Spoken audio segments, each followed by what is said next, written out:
Dois-tu acheter ta résidence principale? C'est ce que nous allons voir ensemble dans cette vidéo. Je te souhaite un très bon visionnage.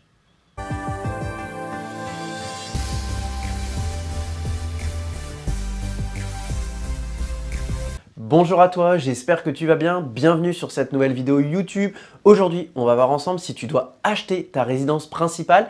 En effet, avec la sortie du confinement, beaucoup de Français réfléchissent au fait d'acheter leur résidence principale, notamment une belle maison à la campagne. D'ailleurs, si tu ne l'as pas vu, hier, j'ai sorti une vidéo sur les 6 points à anticiper lorsqu'on veut acheter une maison. Alors vraiment, si c'est dans tes projets, je t'invite à consulter cette vidéo. Ça va t'apporter énormément de valeur.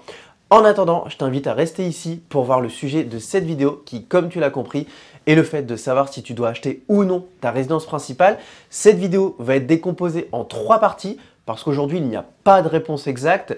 Elle s'adapte vraiment en fonction de ta personne et de tes projets. Dans une première partie, on va voir oui, pourquoi tu devrais l'acheter.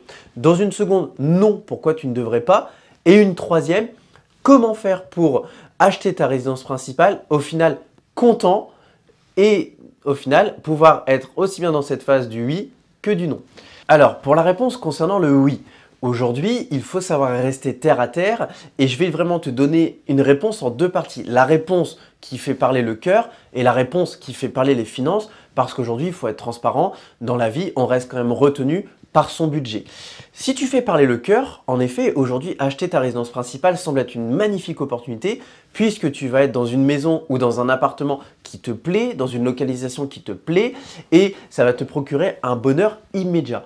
Par contre, d'un point de vue financier, si on reste terre à terre, et ça c'est mon côté d'ancien banquier qui va te donner cette réponse-là, c'est qu'il faut voir plusieurs choses.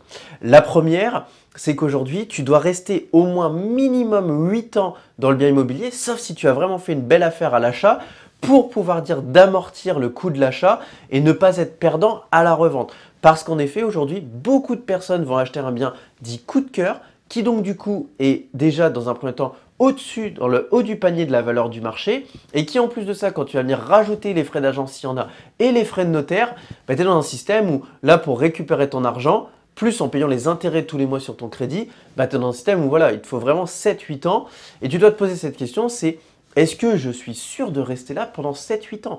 Est-ce que professionnellement, je ne vais pas être muté? Est-ce qu'à un moment, je ne vais pas en avoir marre? Est-ce que je suis vraiment sûr du quartier dans lequel j'achète? Et surtout, comme je te disais, moi, j'ai connu des personnes qui ont perdu de l'argent parce que justement, ils revendaient au bout de 3 ans, 4 ans. Et j'ai quelqu'un en tête que je connais bien qui a perdu 20 000 € en 4 ans. Et c'est pas une grosse somme, c'est vraiment une moyenne qu'on retrouve, qui a perdu ses 20 000 € en 4 ans.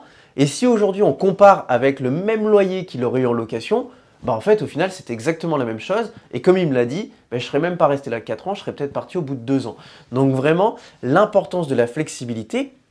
Et la deuxième chose, et c'est comme ça qu'on va arriver sur le non, je ne dois pas acheter ma résidence principale, c'est aujourd'hui, si déjà de 1, tu te poses les questions que je viens de te donner juste avant, mais surtout, pour aller plus loin, et c'est le cas de la majorité des personnes qui regardent cette chaîne YouTube, c'est si tu veux acheter dans l'immobilier. C'est-à-dire que si aujourd'hui tu veux investir et développer ton patrimoine, tu comprendras que si tu achètes ta résidence principale, c'est un crédit sur lequel il n'y a pas de rentrée d'argent en face. C'est vraiment de l'argent que tu sors tous les mois. C'est toi qui payes le crédit, c'est toi qui payes les intérêts. Et donc au final, la résidence principale n'est pas une solution d'enrichissement. C'est une solution d'épargne forcée. Et si tu veux être dans une solution d'enrichissement, tu dois absolument rester locataire de ta résidence principale et derrière acheter des biens immobiliers. Donc au final, tu seras quand même propriétaire. C'est ce point-là qui est important à voir. Aujourd'hui, dans les mœurs, oui, on dit toujours tu dois être propriétaire de ta résidence principale, mais ce qui compte, ce n'est pas ça. Ce qui compte, c'est d'être propriétaire de quelque chose, c'est d'avoir des rentrées d'argent tous les mois et d'avoir cette épargne qui se crée. Sauf que cette fois-ci, au lieu que ce soit toi qui paye le crédit, les intérêts, c'est ton locataire. Alors bien sûr, j'entends bien que pour certaines personnes, c'est un raisonnement qui est totalement logique et je suis vraiment content que tu l'aies parce qu'aujourd'hui, ça devrait être enseigné à l'école. Par contre, il y a d'autres personnes pour qui l'investissement locatif, ça fait peur. Et aujourd'hui, c'est mon rôle, c'est pour ça que je suis là, c'est pour ça que mes collaborateurs sont aussi là. Notre rôle, c'est justement de t'accompagner dans tes projets d'investissement locatif où on va venir gérer pour toi la recherche du bien immobilier, la gestion des travaux et la gestion des locataires. Comme ça, tu peux vraiment te concentrer sur ta vie personnelle et professionnelle et toutes les tâches chronophages ou un peu stressantes entre guillemets, c'est nous qui allons nous en occuper. Ce qui fait qu'au final, c'est totalement transparent pour toi. Et puis aussi, il y a une réalité avec la résidence principale. Comme tu le sais, moi j'ai été un ancien banquier. Si tu ne le savais pas, tu viens de le découvrir. Et aujourd'hui, moi je peux te le dire, tu prends une notion très simple. Prenons quelqu'un qui gagne en couple 3 000 € par mois, qui aujourd'hui ont des crédits en cours à peu près comme tout le monde pour payer sa voiture, si jamais il y a eu un ou deux crédits conso à droite à gauche. Et on va dire que sur ce foyer qui a 3 000 €, comme l'autorise la loi, elle peut emprunter un tiers de ses revenus, c'est-à-dire 1 000 €. Et sur ces 1 000 €, elle a déjà 300 € de crédit. Donc il lui reste 700 € aujourd'hui, c'est-à-dire que ce foyer peut emprunter 700 € maximum. Admettons qu'elle ne veut pas utiliser la totalité de sa capacité d'endettement et qu'elle achète une résidence principale pour 500 € par mois de remboursement. Déjà aujourd'hui, pour une résidence principale, ça ne fait pas beaucoup. 500 € par mois, ça ne fait que 100 000 € sur 25 ans. Donc ça veut dire que déjà, il n'y a pas beaucoup de choses sur le marché, ou sinon tu vas vraiment te retrouver dans une petite surface, et en évoluant dans le temps, c'est pas ce que tu veux. Si aujourd'hui tu achètes à 500 € par mois, ou même plus, tu es dans un système où il te reste quasiment plus de capacité d'endettement pour pouvoir emprunter. C'est-à-dire que tu ne pourras plus investir dans l'immobilier. Alors qu'à l'inverse, on prend quelqu'un qui prend ce même raisonnement, qui achète pour 100 000 € sur 25 ans, qui rembourse 500 € par mois. Ça te permet d'avoir quoi? Un studio ou un T2 selon les communes dans lesquelles tu te situes, dans lesquelles tu veux investir. Ce T2, ce studio, il trouvera toujours preneur pour des gens qui vont être là pour 1 an, pour 2 ans, pour 3 ans. Il y a une demande sur le marché, donc tu auras des locataires, tu n'as pas d'inquiétude à avoir. L'avantage, c'est que toi, quand tu vas rembourser 500 € à la banque, tu ne vas pas louer 500 €, tu vas peut-être louer 600, 650 €. L'avantage, c'est que grâce à ça, ça te permet de payer le crédit, les intérêts et les charges annexes. Et là, la banque va se dire, tiens, je lui ai prêté de l'argent et avec cet argent que je lui ai prêté, il en gagne. Et c'est super, je vais lui prêter pour un deuxième projet. Et donc cette fois-ci, de cette situation où tu ne pouvais avoir qu'un seul projet immobilier pour 100 000 € qui aurait été le Graal de la résidence principale, tu arrives cette fois-ci dans cette situation où tu vas pouvoir accumuler les biens.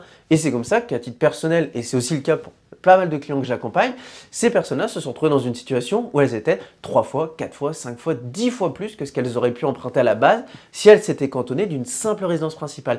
Et c'est là qu'on en arrive à la conclusion de cette vidéo. Quand je te dis qu'il peut y avoir un oui et un non, c'est qu'il ne faut pas se leurrer. À un moment, la banque, elle va te dire, voilà, c'est très bien ce que vous faites, vous commencez à grossir, mais moi, si un jour il y a un pépin, parce que ça peut arriver, même si nous, aujourd'hui, on se sécurise tellement que la probabilité est extrêmement faible, le risque zéro n'existe pas, ça s'appelle un investissement. Et donc aujourd'hui, la banque va dire, voilà, vous commencez à grossir au niveau de votre tête, si demain vous avez un problème avec vos locations, ou que même, pire des cas, vous venez malheureusement à décéder, moi j'ai besoin d'avoir un bien en garantie, j'ai besoin d'avoir un bien que je peux saisir au cas où, ça peut paraître très grossier, mais c'est juste, voilà, c'est les procédures, c'est normal, il faut les accepter. Et donc la banque va dire, voilà, moi j'aimerais bien que vous ayez votre résidence principale et que vous puissiez l'acheter.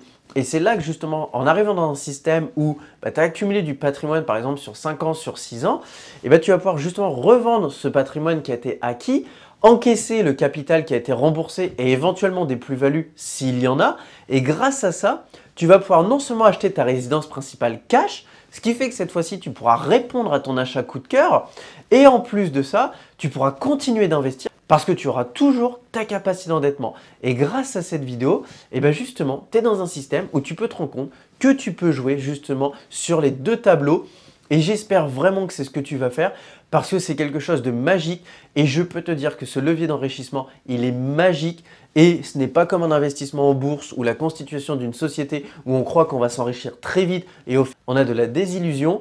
C'est vraiment un système terre à terre où voilà, la pierre, ça a toujours existé, ça existera toujours, l'être humain aura toujours besoin de se loger. Et vraiment, je t'invite à investir là-dedans. Et si c'est quelque chose que tu ne veux pas faire, à le déléguer.